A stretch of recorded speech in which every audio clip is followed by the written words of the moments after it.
Hey, I'm Emily from Get Offset, and this is a Squier Starcaster, and this is a Duesenberg Les Trem II.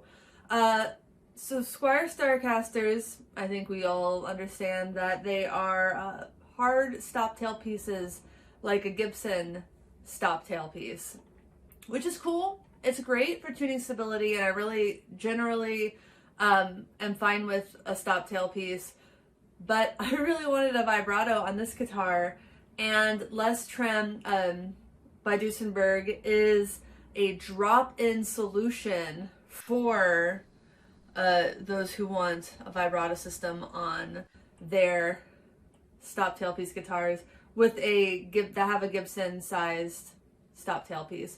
So it was one of the easiest modifications I've ever done to a guitar. It came with everything I needed.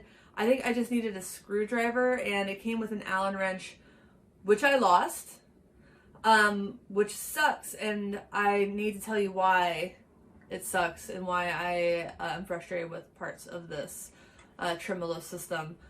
Let's start with the pros. Easy installation, check. I really like how it works.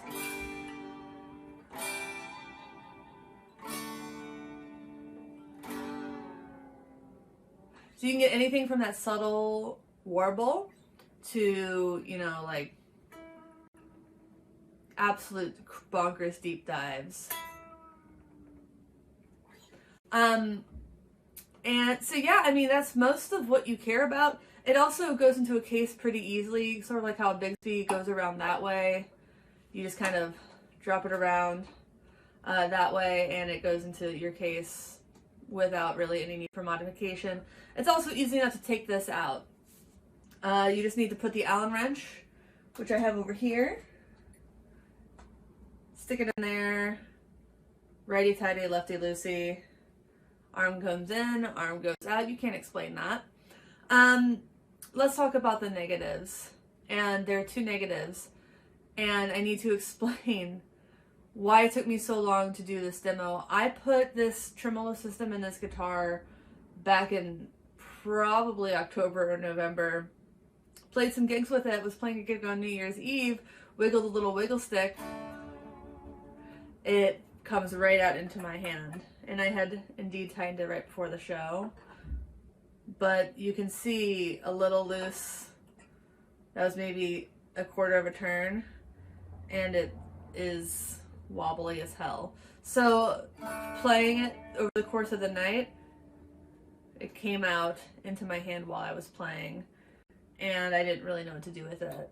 So I played another show in Portland in February with this guitar. Again, had tightened it at practice, but I don't think I remembered. I must have forgotten to tighten it before the show because the exact same thing happened.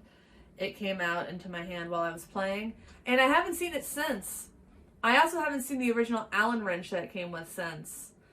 So what I had to do is I had to buy replacement trim arms for it.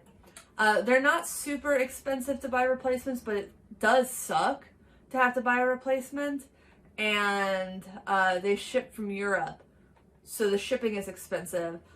So what did I do? I did what my mother taught me. I bought two, and as you can see, I bought one that's longer than the other. Haven't really tried out the differences. I'll go back into the video in a bit.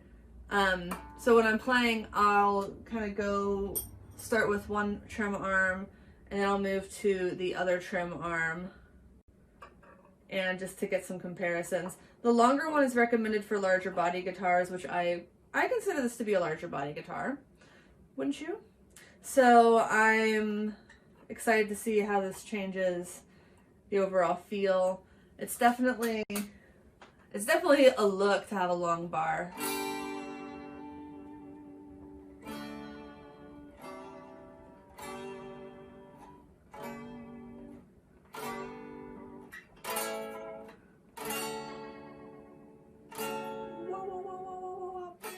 Alright, so I'll get to actual playing now. Please like, subscribe, comment below. Thank you so much. Alright, so I'm going to start out with the shorter bar. Then I'm going to swap that out for the longer bar. First I'm going to tune so that you know I'm in tune. And I forgot to do that.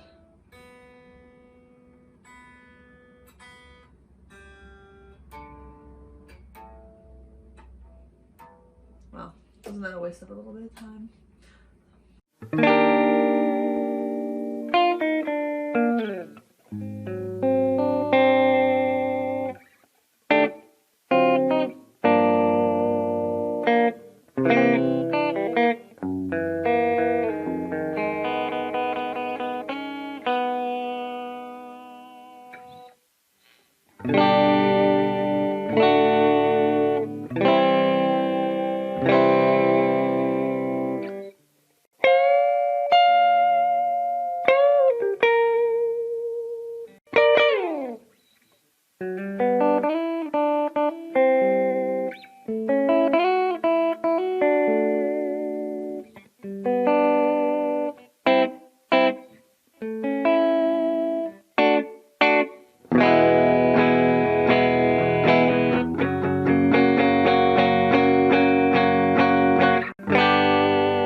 So this is the problem that I have with this.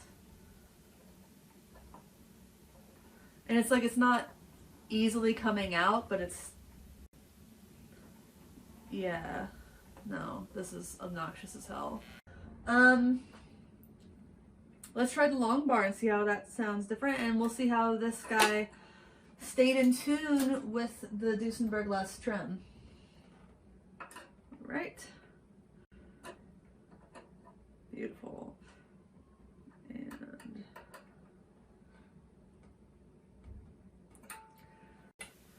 oh, tuning is caring.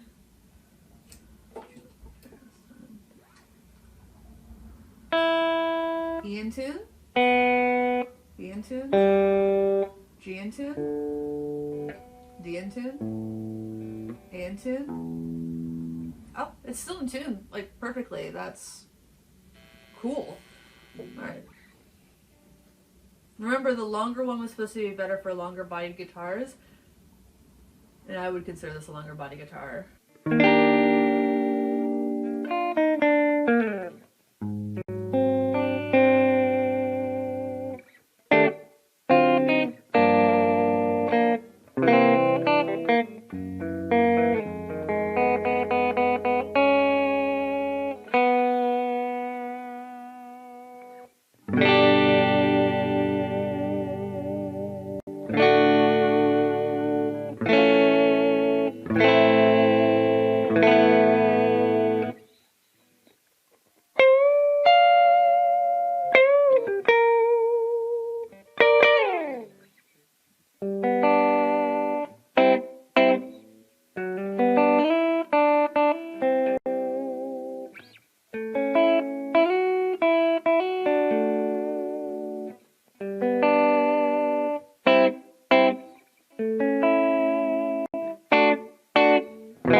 let's see. So that's going from E.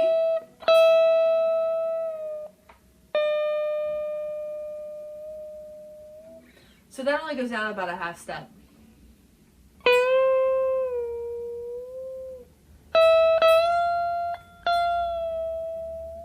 Yeah.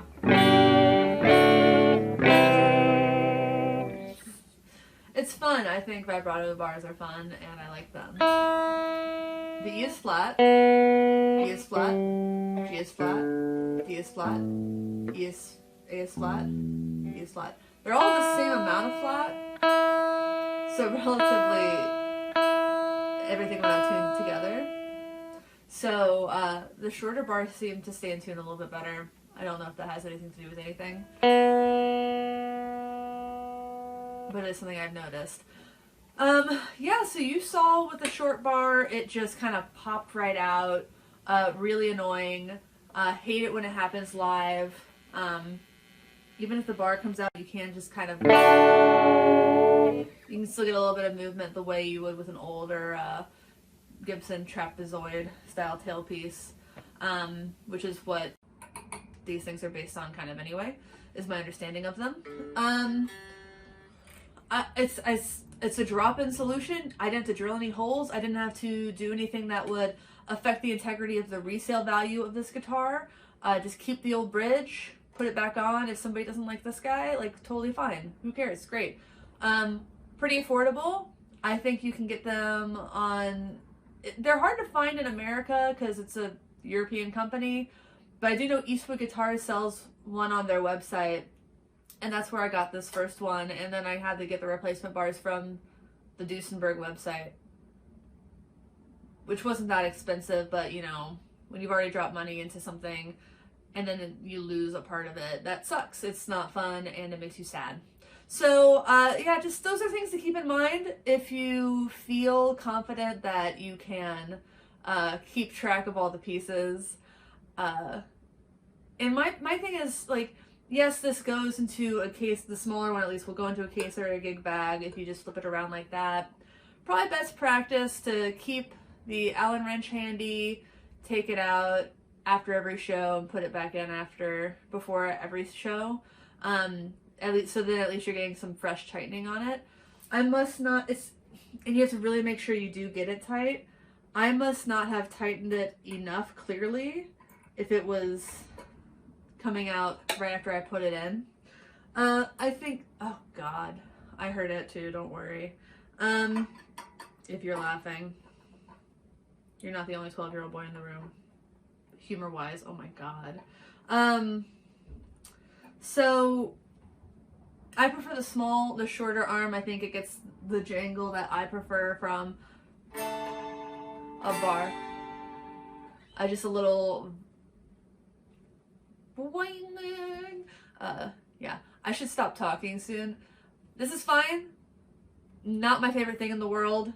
I think it sounds great in that it works really well, but again, it's hard, if not impossible, for me to get over the fact that I lost the arm after like 3 gigs with it because it came off in my hand, and I guess I probably just like set it on top of the speaker or something, and it's probably in Portland somewhere.